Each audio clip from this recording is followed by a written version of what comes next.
Good morning welcome back to my channel Mou Sarkar daily blog चैनेले तुम्हारे सबाइके स्वागत और अनेक भालोबासा जानिए आजकेर आर एकटा नतून भिडियो शुरू करछि। तो एखन बाजे देखो सकाल 7टा एखन थेके आमी आमार भिडियोटा शुरू करलाम।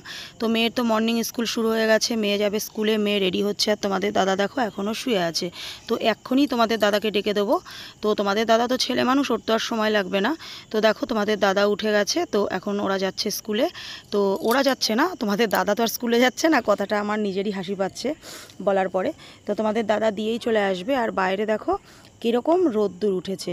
সকাল 7টা 15 বাজে, 7:45-এর মধ্যে মেয়েকে স্কুলে ঢুকাতে হবে। তো 11টা 10-এ হচ্ছে ছুটি। তো বাইরে দেখো কীরকম ঝলমলে রোদ্দুর। তো আমি বাসি কাজ সেরে নিয়েছি। তারপর দেখো মাছ নিয়ে নিয়েছি বাড়ির সামনে থেকে। তো মাছ নিয়েছি বলতে এটা হচ্ছে লোটে মাছ। আর আজকে যেহেতু অম্বাবুচি উঠে গেল কি না জানি না, আমার অত মনে পড়ছে না, যেহেতু আমি ভিডিওটা পরে এডিট করছি। তো মার জন্য যেহেতু আঁশ মাছ নাকি খেতে হয়, মা যেহেতু অম্বাবুচি করেছে, তো সেই কারণেই আঁশ মাছ কী নেবো বলো। কাকার কাছ থেকে যে মাছ নেওয়া হয়, কাকার কাছে আজকে আঁশ মাছ বলতে ছিল শুধু পোনা আর বাটা, তাছাড়া কোনো আঁশের মাছ ছিল না। তো লোটে মাছ করব। মা আবার পোনা বাটা মাছ না অতটা পছন্দ করে না। তো তোমাদের দাদাকে বললাম তাহলে একটা পোনা মাছ নিয়ে নিই, মাকে তাহলে ভেজে দেবো। তো তোমাদের দাদা বললো সেটাই করো, যেহেতু পোনা মাছে আঁশ আছে। তো পোনা মাছটাই তো বড় হয়ে রুই মাছ হয়, তাই না? তো এই আর কি। তো দেখো একটা মাছকে দুটো করে নিয়েছি। তো মা তো খাইনি, একটুখানি শুধু ভেঙে খেয়েছে। তো তোমাদের দাদা, আমি আর মেয়েই খেয়েছি। তো এদিকে দেখো সর্ষে পোস্ত বেটে নিচ্ছি। পোস্ত না, ভুল বললাম, সর্ষে আর কাঁচা লঙ্কা বেটে নিচ্ছি। তো মাছটা করব হচ্ছে লোটে মাছের ঝুড়া করব। তোমাদের দাদা না একটু লোটে মাছের ঝোল খেতে ভালোবাসে। ঝোল বলতে যেটা গামাখা করে। এবার লোটে মাছে যেহেতু জল বেরোয়, সেহেতু সেটা একটু ঝোলঝোল টাইপেরই হয়ে যায়, কারণ বেশি করতে গেলে আবার ভেঙে যাবে। তো এই যে পটলটা কুচিয়ে নিয়েছি। তো দেখো দেখে মনে হচ্ছে চিচিঙ্গা, তাই না? কিন্তু না, ওটা পটল কুচানো। তো পটলটা দিয়ে সর্ষে দিয়ে ঝাল করব। আর এদিকে দেখো লোটে মাছের ঝুড়া করছি। তো তারপর রান্নাবান্না করে তো স্নান টান করে নিলাম। তো দেখো ঝটপট রেডি হয়ে নিচ্ছি। কোথায় যাচ্ছি একটা নেমন্তন্ন বাড়িতে। তো একটা ভাগ্নের হচ্ছে জন্মদিনের অনুষ্ঠান আছে, ঠিক আছে? তো যাওয়ার কোনো কনফার্ম ছিল না। আমি দুপুরবেলা রাত্রেবেলার ভাত বসিয়েছি, রান্না করেছি, ঠিক আছে? তো হঠাৎ করে তোমাদের দাদাকে বললাম যে দেখো কালকে থেকে ভাইটা বলছে। তো ভাই বলতে আমার ইউটিউবেরই পরিচয়, আমার ভিডিও দেখে আর আমার সাথে মানে যখন আমি লাইভে আসি ভাইটা আমার লাইভে থাকে, ঠিক আছে? তো সেখান থেকেই আর কি পরিচয়। তো ভাইয়েরই ভাগ্নির বার্থডে, তো অনেকবার করে যেতে বলছে, পরের দিনকেও বলেছে। তো সেটাই ভাবলাম যে কি বলো তো, যেতাম না। তো তোমাদের দাদাকে বললাম, তোমাদের দাদা বলল দেখো এতবার করে বলছে, তো যদি আমরা না যাই তখন হয়তো খারাপ ভাবতে পারে, মানে মনে কষ্ট হতে পারে যে না দিদিকে এতবার করে বললাম দিদিদের, তো দিদিরা আসলো না। তো মানুষের মনে না কষ্ট দিতে খুব খারাপ লাগে। তো এই আর কি। তো সেই ভাইয়ের কথা রাখার জন্যই আর কি যাওয়া। তো ভাতে তো মাকে যাওয়ার সময় বলে দিলাম। মা বলল যখন যাবাই তাহলে তুমি এত রান্নাবান্না কেন করতে গেলে, মাছ টাছ কেন নিতে গেলে, একটু আলু সেদ্ধ ডিম সেদ্ধ ভাত টাত করে খেলেই হয়ে যেত। আমি রাতে দুটো ভাত থাকতো, আমি খেয়ে নিতাম। বললাম দেখো আমরা তো জানি না যাব, হঠাৎ করে মানে রান্না করতে করতে ঠিক হলো। তোমাদের দাদা বলল চলো তাহলে একবার ঘুরেই আসি, কারণ যেহেতু তোমাদের দাদা আজকে দোকানে যাবে না, ও বলছিল যে আজকে যাবো না। বললাম থাক, যেও না, একটানাতে তো ডিউটি করোই। তো বিকালবেলা তো আমরা কোনো না কোনো জায়গায় যেতামই, যেহেতু তোমাদের দাদা বাড়িতে আছে। তো সেজন্যই ওইখানেই ঠিক করলাম যে চলো ঘুরে আসি। তো বাস স্ট্যান্ডে চলে এসেছি। দেখো আমাদের চা খাওয়া, আমরা কোথাও বেরোলে তো চা আমাদের খেতেই হবে। আর বাসে উঠে পড়েছি, যাচ্ছি হচ্ছে কালনাঘাট নেমেই হচ্ছে ভাইয়ের বাড়ি, টুকটুকি গাড়ি করে যেতে হয়। তো মেয়ে একটা পাঁপড় নিয়ে নিয়েছে, তো আমিও একটা পাঁপড়ই নিয়েছিলাম। আর তোমাদের দাদা আমার মানে ডান দিকের সিটে বসেছে। তো এত ভিড় ছিল, বলে না শান্তিপুর রানাঘাট, শান্তিপুর কালনাঘাটের বাসে কখনো মানে ফাঁকা থাকে না। তো চলে এসেছি দেখো, সরি ভুল বললাম। তো দেখো রাস্তা দিয়ে যাওয়ার সময় বাইরের পরিবেশটা কি ভালোই না লাগছে। তো যেটাই বলছিলাম যে ইউটিউবের পরিচয়। তো কি বলো তো, দুবার ঠকেছি। তো হয়তো তোমরা আমার কারা দেখেছো জানি না, বা কারা আমার ভিডিও দেখেছো জানি না। তো সেই ক্ষেত্রেই বলছি, দুবার ঠকেছি। তো বলে না চুন খেয়ে গাল পুড়েছে, দুধ দেখেও ভয় লাগে। তো আমাদের ব্যাপারটা ঠিক সেরকম হয়ে গেছে। তো ইউটিউব থেকে পরিচয় যে আবার যদি এরকম আমাদের সাথে বেইমানি করে, আবার যদি আমার জীবনটা শেষ করে দিতে চায়, আবার যদি আমার সংসারটা ভেঙে দিতে চায়, আবার যদি আমার সর্বনাশ করতে আসে, তো কিছু মাইন্ড করো না, তোমাদের উদ্দেশ্যে বলছি না বন্ধুরা, যেটা হয়েছে সেটাই তোমাদের সাথে শেয়ার করেছি বা করছি, ঠিক আছে। তো এইটুকুই না, ভেতরে ভেতরে ভয় লাগে। তো তোমাদের দাদাকে বললাম, তোমাদের দাদা বললো ছাড়ো তো, সবাই কি একরকম হয়? তো যারা আমার বাড়িতে এসছে, থেকেছে, খেয়েছে, ঘুরেছে ফিরেছে, তারা কোনো দিন আমাদের এইরকমভাবে সবসময় বলেনি যে দিদি আসো, দিদি আসো, দিদি আসো বা কিছু। যাই হোক, যেটুকুনি বুঝতে পেরেছিলাম স্বার্থ সাধ্যি নিয়েই আমার বাড়িতে এসেছিলো, বা আমার বাড়িতে মানে থেকে টেকে নিজেদের স্বার্থ মিটিয়ে নিয়ে চলে গিয়েছে। তো যাই হোক, পুরনো কাসন্দে আমি ঘাটতে চাইছি না। তো আরেকজন তো ইউটিউব থেকেই পরিচয়, তো সেখান থেকে তো পরিচয় হয়ে ফোন নাম্বার নিয়ে বারবার বাড়িতে ডেকে ডেকে নিয়ে গিয়ে বলে কয়ে নিয়ে গিয়ে তারপরে তো আমার একেবারে সর্বনাশটা করেই দিয়েছিল মোটামুটি। তো যাই হোক, সেগুলো আমি আর পুরনো কথা তুলতে চাইছি না। তো বলে না কথায় কথা ওঠে, যেহেতু ভাইটার সাথে ইউটিউব থেকে পরিচয়, তো সেই কারণেই আর কি কথাগুলো বলতে আমি বাধ্য হলাম বন্ধুরা। তো তারপর দেখো, একটা জামার দোকানে ঢুকে পড়েছি, একটা গার্মেন্টসের দোকানে। তো আমাদের ওখান থেকে কিছুই আনিনি, কারণ তোমাদের দাদা বলল যে চলো ওখান থেকেই নিয়ে নেব। আর তারপরে তো তোমাদের দাদাকে বললাম যে আগে থেকে বেরোলেই তো ভালো হতো, কারণ যারা ভিডিও করে তাদের প্রচণ্ড নেশা থাকে যে কখন কোথায় আমরা যাব, কোথায় একটা ভালো জায়গা পাবো, ঠিক আছে।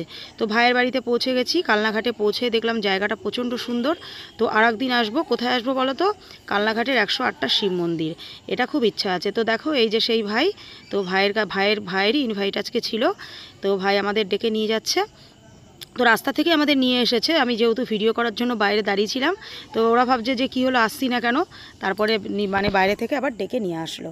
তো যাই হোক, তো মানে গিয়েছি বলে বলবো না, তো প্রচণ্ড ভালো। মানে এইসব মানুষদের কোনো কিছু আর মানে মুখে বলার মানে ভাষা নেই, কারণ প্রচণ্ড ভালোবাসা পেয়েছি এখান থেকে। ভিডিওতে একটু ভালো করে হেসে দাও তো, বলো হাই। তাহলে হ্যাপি বার্থডেটা কার?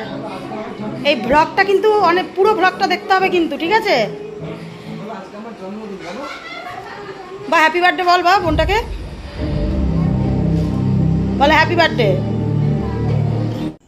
তারপর দেখো, দিদির সাথে কথা বলছি। তো এই দিদির মেয়েরই হচ্ছে জন্মদিন, তো এখানে এসে পরিচয় হলো। দিদির বাড়িও কৃষ্ণনগরে, তো সেগুলো নিয়ে আলোচনা করছি। তো দিদিদের জগদ্ধাত্রী পুজোয় হয়তো আনতেই হবে, তো এরকমই একটা কথা নিয়ে আলোচনা করছিলাম আমরা।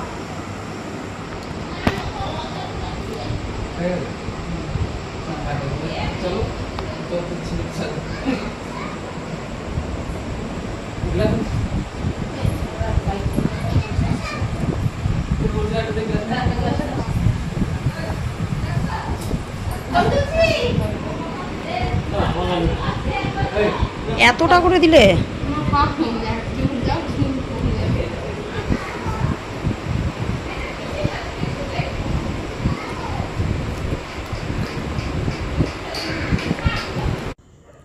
তারপর দেখো, এদিকে চলে এসছে কেক কাটার পর্ব। এই যে 5 বছর, কিন্তু 3টে কেক আনা হয়েছিল। কেক 3টে কিন্তু খুব সুন্দর লাগছিল, আর খেতেও কিন্তু খুব সুন্দর। এই সব জায়গাগুলো কি বলো তো, জন্মদিন অনুষ্ঠান, বাচ্চাদের এই সব অনুষ্ঠান, মানে যে কোনো অনুষ্ঠানেই না ভয়েস অ্যাড করতে ভালো লাগে না। মানে পুরোটা যদি তোমাদের সাথে মানে যেমনভাবে রিয়েল আছে সেটাই যদি তোমাদের সাথে শেয়ার করতে পারতাম, খুব ভালো হতো। কিন্তু ওই যে বাইরে যেহেতু গান হচ্ছিল, বক্স বাজছিল, তো যেহেতু কপিরাইটের একটা ব্যাপার আছে, সেটা তোমরা সকলেই জানো, তো সেই কারণেই আমাকে ভয়েসটা অ্যাড করতে হচ্ছে। তো খুব আনন্দ করেছি, খুব মজা পেয়েছি, বাড়ির সবাই সত্যিই খুব ভালো। তো এই আর মানে বেশি কিছু বলবো না, তো বেশি বললে কম হয়ে যাবে। তো চলো খাওয়া দাওয়া করে নিই। সবাই দেখো এদিকে খাওয়া দাওয়া করছে। তো আমাদের তো বারবারই ডাকছিল খাওয়া দাওয়া করার জন্য, আর এদিকে ধরো আমাদের বাড়ি আসার একটা ব্যাপার আছে, তো এই কারণেই আরও হুটোপাটা করছিলাম।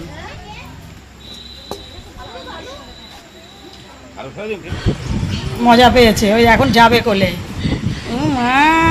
বাইরের দিকে ঘোর।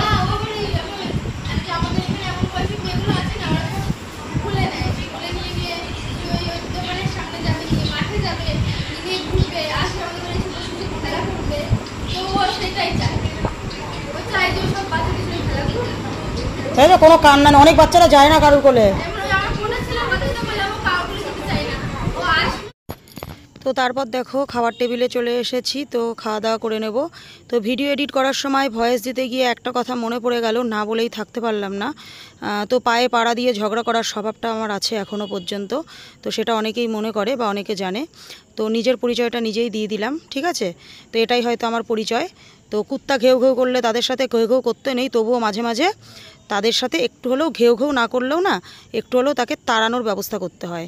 তো সেটা নিয়েই মানে মনে হলো যে যখন ভয়েস দিচ্ছি যে কিরে ফোন নাম্বারটা লাগবে নাকি, আমার সাথে তো যাদের ইউটিউব থেকে পরিচয় হয় তাদেরই ফোন নাম্বার লাগে, তার বাড়িতে যেতে চাস, তার সাথে পরিচয় করতে চাস, তো এটাও তো ইউটিউবের পরিচয়, ফোন নাম্বারটা লাগবে নাকি? যদি মনে করিস লাগবে তাহলে কন্ট্যাক্ট করে নিস, দিয়ে দেবো, ঝ্যাঁটা দিয়ে পিটিয়ে তাড়িয়ে দেবে, এইটা মনে রাখিস।